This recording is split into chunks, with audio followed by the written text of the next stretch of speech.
Nuevamente es un placer en saludarles, alumnos doctorantes de la Universidad Benito Juárez García, que estudian su doctorado en el área de Administración Gerencial. El docente Marco Polo Tello Velasco, a cargo del módulo Valoración y Análisis Estadístico, les saluda en esta semana número 5, donde veremos el tema del análisis estadístico de las series de tiempo, la regresión y la correlación. Pues ustedes se imaginarán que, como mencioné en la sesión anterior, el tiempo es uno de los recursos fundamentales y saber cómo se comportan ciertas variables, sobre todo de índole económico, financiero, en los negocios a través del tiempo, es algo muy importante. ¿Qué metas nos hemos propuesto en esta semana? Pues aprender técnicas y análisis de las series de tiempo, así como poder hacer cálculos, interpretaciones de aquellos conceptos que nos sirven para medir la intensidad de una relación, es decir, la correlación y también la bondad de ajuste de un modelo en la regresión estadística. Pues, en efecto, como hemos comentado, la perspectiva, la evolución, el cambio, la prospectiva de algunas variables es muy interesante y ver qué relación guardan entre ellas. Bueno, tendremos nuestras actividades consabidas de cada semana. En esta habrá un foro de discusión en torno a la pregunta: ¿están de acuerdo ustedes con la opinión de la fuente IHAO o con el punto de vista del distinguido investigador de Pennsylvania State University de la Escuela de Negocios de Wharton en los Estados Unidos, Russell Ackoff? Pues la lectura la encontraremos en el fichero de la semana y tendrá un peso de 5 puntos.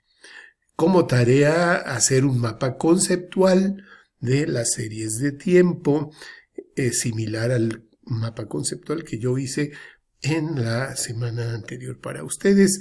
Esta actividad valdrá 5 puntos y nuestro examen de cada semana de 10 preguntas, que también valdrá esta actividad 5 puntos.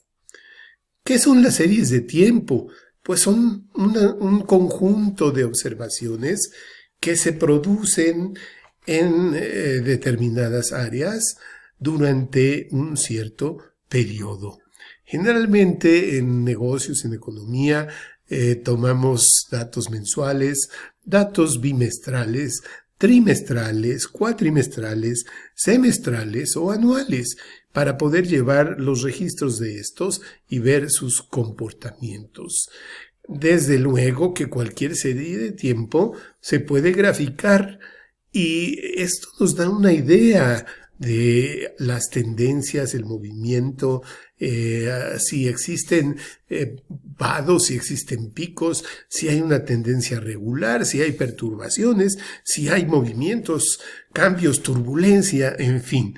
Pero aquellos que se dedican al estudio de la estadística nos han enseñado que hay básicamente 4 componentes en las series de tiempo, que es la tendencia a seguir, la tendencia secular a través del tiempo, literalmente a través de los siglos, es decir, por mucho tiempo.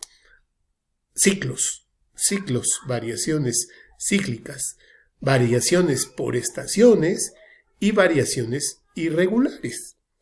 Por ejemplo, si ustedes se ponen a analizar la macroeconomía en su país, entonces ustedes se darán cuenta de que hay componentes probablemente que muestran comportamientos cada 6 años, si ese es el caso del cambio de sus gobiernos, o bien existe una variación por ciclos de acuerdo a eventos muy marcados, por ejemplo en la agricultura, donde hay ciclos para sembrar, ciclos para cosechar, ciclos para vender, etc.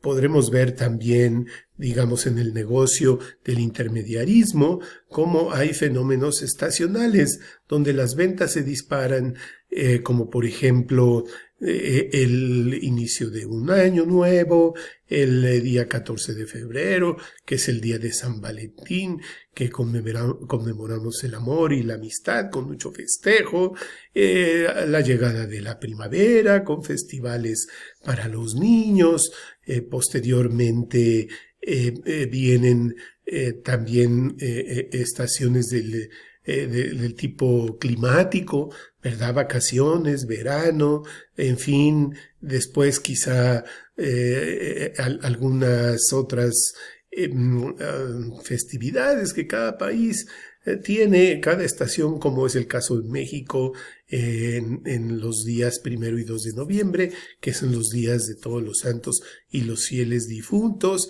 para llegar finalmente a la estación que casi todo el mundo espera, que es la estación de la Navidad de diciembre.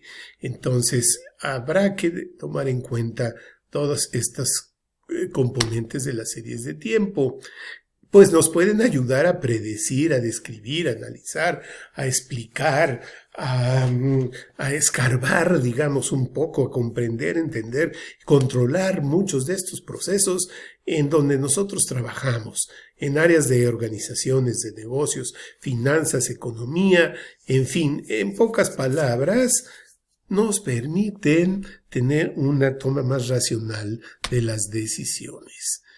Muy bien, empezamos a discutir la regresión estadística, la cual es una técnica que permite determinar el mejor modelo, la mejor expresión, la mejor ecuación que represente a dos variables relacionadas, siendo esto de entrada un modelo simple.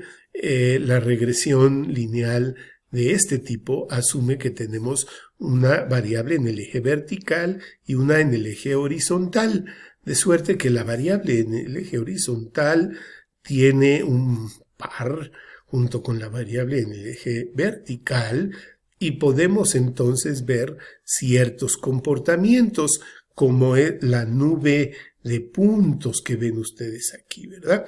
Y entonces ya verán ustedes que muchos de estos puntos tienden a ir hacia arriba, es decir, esta recta tiene una pendiente positiva, la recta que vemos por acá, y es susceptible de representar a este conglomerado de puntos.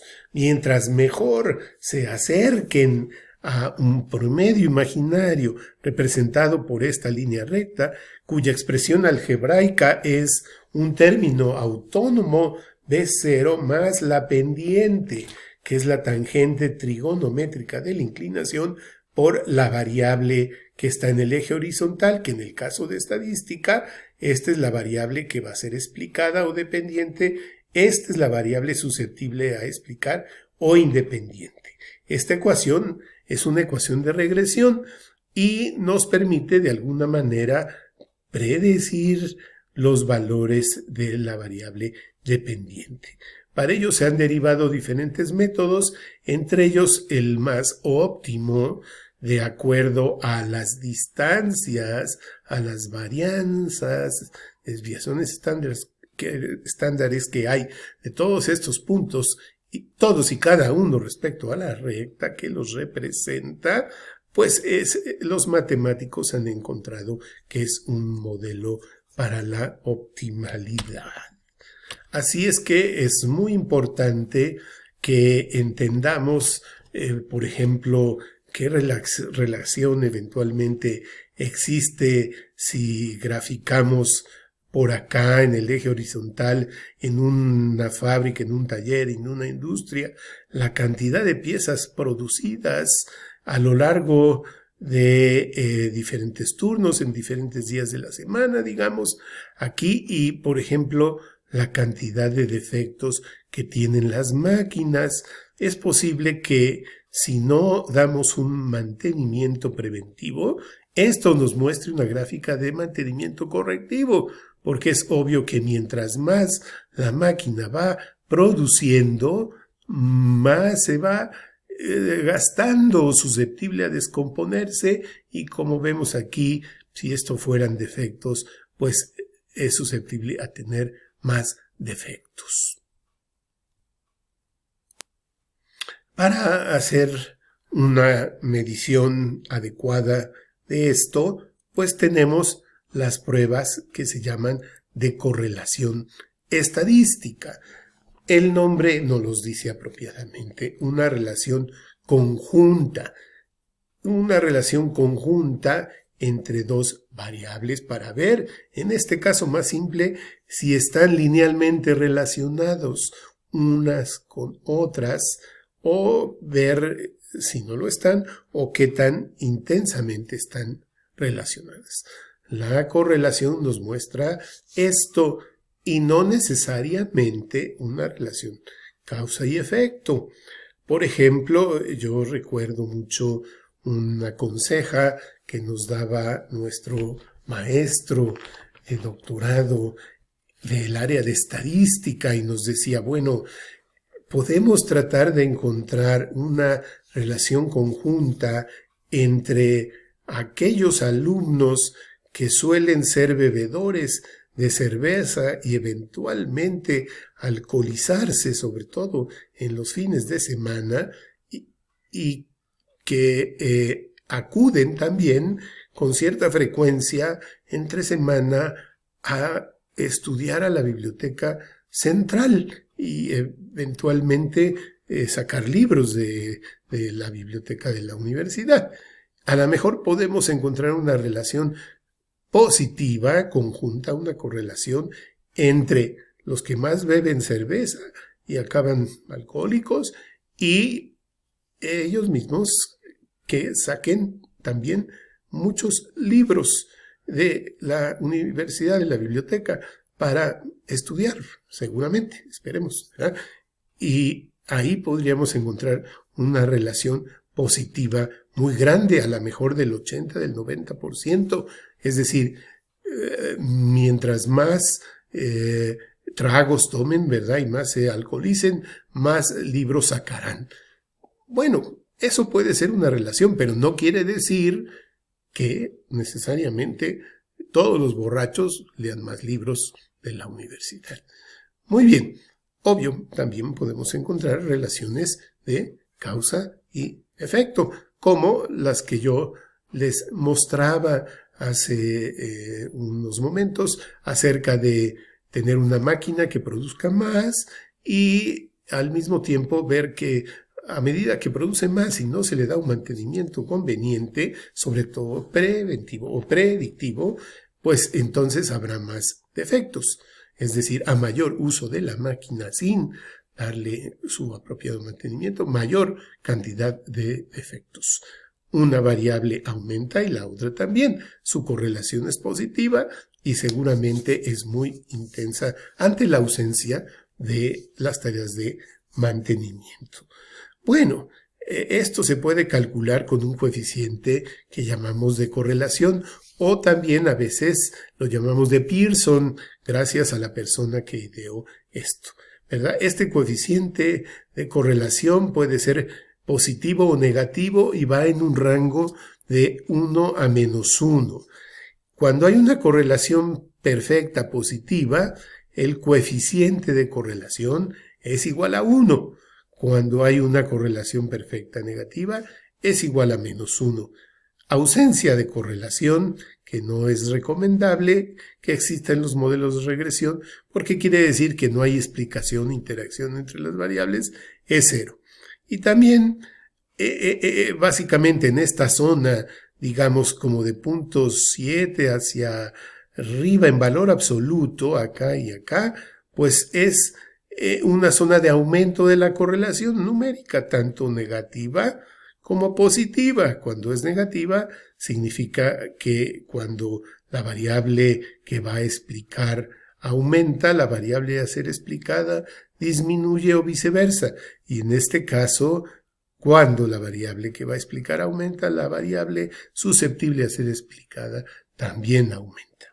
Finalmente, como un modelo en todo, tenemos el coeficiente de determinación, que nos explica qué tanto, en este caso, una variable independiente explica a la variable dependiente.